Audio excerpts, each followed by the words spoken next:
अस्सलाम वालेकुम एवरीवन। उम्मीद करती हूँ आप सब खैरियत से होंगे। अच्छा स्टूडेंट्स, हमारे पास एक्सरसाइज 1.1 यूनिट 1 का ख़त्म हो चुका था। अब हम एक्सरसाइज 1.2 स्टार्ट करेंगे। तो 1.2 में हमारे पास जो पहला क्वेश्चन है वो है right transpose of the following matrices.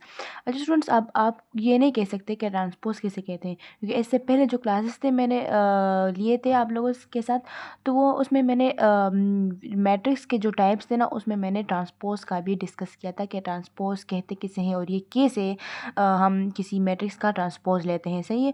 तो अब हम इसमें हम देखते हैं हमारे पास क्या ट्रांसपोज हम कैसे ले। तो हमारे पास क्या पार्ट फर्स्ट है वो है P इक्वल्स टू 1 2 3 एंड 1 है। हम इसका ट्रांसपोज लेते हैं। तो पहले मैंने आप लोगों को कहा था कि हमारे पास जो रोज़ में होता है ना, एलिमेंट्स हमारे पास रोज़ में होते हैं, उसमें उसे हमने कॉलम में चेंज करने हैं। सही है। तो हम स्टार्ट करते हैं। तो हमारे पास है P इक्वल्स टू, अब हमने ट्रांसपोज लेना है तो यहाँ पर हम छोटा सा T लिखेंगे। सही है। ट्रांसपोज की ये सैम्बल है, आप कह सकते हैं। सही है। तो P ट्रांसपोज हमारे पास है 1 2 हमारे पास रोज़ में है, तो हम इसे 1 और 2 कॉलम में लिख लेंगे। या इस तरह हमारे पास 3 और 1 रो में है, तो हमारे पास इसे भी हमने कॉलम में लिखना है। सही है। तो ये हमारे पास 1 1 3 और 2 और 1, इस तरह हमारे पास ये ट्रांसपोज हो गया। अच्छा जी, सही है, इसका ये आंसर हो गया। अब हम इसका पार्ट 2 देखते हैं हमारे पास कि पार्ट 2 में क्या है। पार्ट 2 है हमारे पास Q इक्वल्स टू, उसमें हमारे पास अल्फ़ाबेट से L M N और P। सही है। ये हमारे पास दूसरा मैट्रिक्स हो गया। इसका भी हमने ट्रांसपोज लेना है, तो हम यहाँ पर क्यू ट्रांसपोज लेते हैं तो क्यू टी लिख लेंगे। और इस तरह ये हमारे पास रो में है, तो हमने इसको कॉलम में लिखना है, तो एल एम आ जाएगा। और एन और पी हमने भी इसको भी इस तरह लिखना है। सही है। तो हमारे पास ये भी आ जाएगा। तो ये हमारे पास हो गया दूसरा ट्रांसपोज, इसका ये आंसर हो गया। सही है। सिंपल सिंपल क्वेश्चन है, आप लोगों ने इसको इसके तरीके को याद करना है तो आपको ये सब कुछ आ जाएगा। सही है।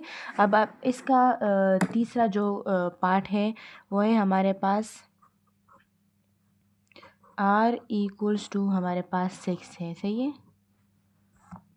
अच्छा स्टूडेंट्स, इसमें हमारे पास सिर्फ एक ही एलिमेंट है इस मैट्रिक्स में, तो आप ये नहीं कह सकते कि इसका हम ट्रांसपोज नहीं ले सकते, क्योंकि इसका भी हमारे पास ट्रांसपोज होता है, मगर सिर्फ एक ही एलिमेंट है, तो बस ये सेम ही आ जाएगा। सही है। तो आर का ट्रांसपोज हम लेंगे तो ये हमारे पास सिर्फ 6 ही आ जाएगा, क्योंकि हमारे पास रो में भी एक है और एलिमेंट में सॉरी कॉलम में भी एक है, तो बस ये इस तरह ही आ जाएगा 6। अब इसका जो 4 नंबर पार्ट है वो है हमारे पास S equals to -2 1 4 एंड 4। ये हमारे पास पार्ट 4 है, इसका हमने ट्रांसपोज लेना है, तो S ट्रांसपोज इक्वल्स टू -2 और 1, इसको हमने इस तरह कॉलम में लिखना है, और 4 और 4 इस तरह ये हमारे पास कॉलम में आ जाएगा। तो ये हमारे पास इसका आंसर हो गया। हमारे पास दूसरा ट्रांसपोज फाइंड हो गया, सॉरी चौथा। अच्छा स्टूडेंट्स, का पार्ट 5 है हमारे पास T इक्वल्स टू 6 7 8 13 1 एंड 3 और 2 4 5। ये हमारे पास इसका लास्ट पार्ट है क्वेश्चन नंबर 1 का। इसका हमने ट्रांसपोज लेना है, तो हम इस तरह लिख लेंगे कि टी ट्रांसपोज इक्वल्स टू, हमारे पास ये जितने भी रो में है इसको हमने कॉलम्स में चेंज करना है। सही है। तो आप देखिए हमारे पास ये है 6 7 8, ये हमारे पास रो में है, इस तरह है, तो इसको हमने कॉलम में चेंज करना है, तो 6 7 8 हमारे पास आ जाएगा। ये 13 1 एंड 3 हमारे पास इस तरह कॉलम में आ जाएगा, और 2 4 5 भी हमारे पास कॉलम में आ जाएगा। तो ये इसका आंसर है। सही है। क्वेश्चन नंबर 1 के पार्ट नंबर 5 का ये हमारे पास आंसर हो गया। सो के स्टूडेंट्स, हमारे पास इस एक्सरसाइज का क्वेश्चन नंबर 2 है, which of the following matrices are transpose of each other. हमें कुछ पार्ट्स दिए गए हैं, हमारे पास 4 मैट्रिक्स हैं, उसमें हमने उसको एक दूसरे के ट्रांसपोज हमने फाइंड करना है कि इसमें से कौन सा मैट्रिक्स किसी दूसरे का ट्रांसपोज है भी या नहीं। सही है।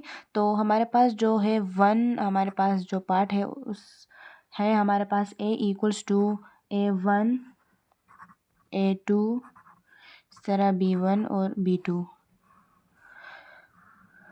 इस तरह हमारे पास जो दूसरा पार्ट है वो है b equals to a1 b1 a2 b2। अच्छा, तो स्टूडेंट्स हम इन दोनों में देते कि हमारे पास एक दूसरे के ट्रांसपोज है या नहीं। तो हम ये कह सकते हैं कि A and B are transpose of each other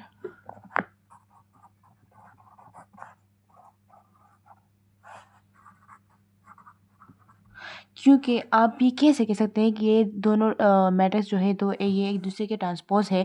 तो इस तरह अब आप देखें ना, ये जो पार्ट फर्स्ट है ना, इसको हम सॉल्व करते हैं, थोड़ा सा इसका ट्रांसपोज लेते हैं।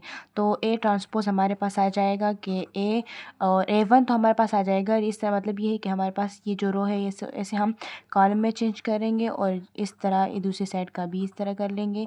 तो ये हमारे पास आप देखें ना, हमारे पास ये A1 B1 A1 B1 A2 B2 ये A2 B2। हम मतलब ये है कि हमारे पास ए ट्रांसपोज और बी जो पहले था तो ये एक दूसरे के ट्रांसपोज है। मतलब ये है कि अब हम ए का ट्रांसपोज ले लेंगे तो हमारे पास ये बी के इक्वल है। तो हम कह सकते हैं कि A and B are transpose of each other. सही है। तो इस तरह हम इसके तीसरे और चौथे पार्ट की तरफ देखते हैं। C equals to -3 4 1 2 -1 7।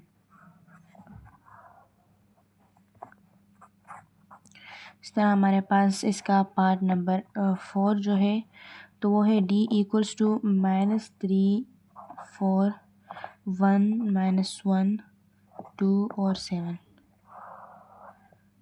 अच्छा स्टूडेंट्स, अब हम इसका भी कह सकते हैं कि ये हमारे पास एक दूसरे के ट्रांसपोज है। वो केस है अब आप देखें ना, हम इस सी को थोड़ा सा सिंप्लीफाई करते हैं। मतलब ये है कि हम इसका ट्रांसपोज ले लेते हैं। तो हमारे पास ये जितने भी रो में है हम इसे कॉलम में लिख लेंगे। तो -3 1 -1 आ जाएगा और 4 2 और 7। तो ये आप देखें ना, हम सॉरी ये यहाँ तक है। आप देखें नहीं, हमारे पास इस डी के बिल्कुल सेम टू सेम आ गया। मतलब ये है कि हम कह सकते हैं कि सी ट्रांसपोज टू डी। मतलब ये कि अगर हम सी का ट्रांसपोज लेने ना तो वो हमारे पास डी के इक्वल आगे आ जाएगा। तो हम ये इस तरह कह सकते हैं कि मैट्रिक्स हमारे पास C and D are also transpose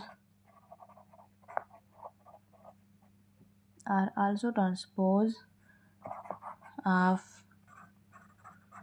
each other. सही है। हमारे पास जो ए एंड बी है वो एक दूसरे के ट्रांसपोज है और हमारे पास जो सी एंड डी है वो भी एक दूसरे के ट्रांसपोज है। तो हमारे पास इस क्वेश्चन से ये प्रूफ हो गया कि हमारे पास ये इसमें से दो पार्ट्स एक दूसरे के बिल्कुल ट्रांसपोज है। सही है। अच्छा स्टूडेंट्स, ये हमारे पास क्वेश्चन नंबर 2 था एक्सरसाइज 1.2 का। इसके सारे पार्ट्स मैंने कर लिए हैं। पीछे जो भी हमारे पास मैंने जो भी क्लास लिए हैं उसमें से जो भी क्वेश्चन में किसी भी पार्ट में आपको कोई भी मसला हो आप मुझसे पूछ सकते हैं बिला झिझक से। ये ओके स्टूडेंट्स, अपना ख्याल रखिएगा। अल्लाह हाफिज़।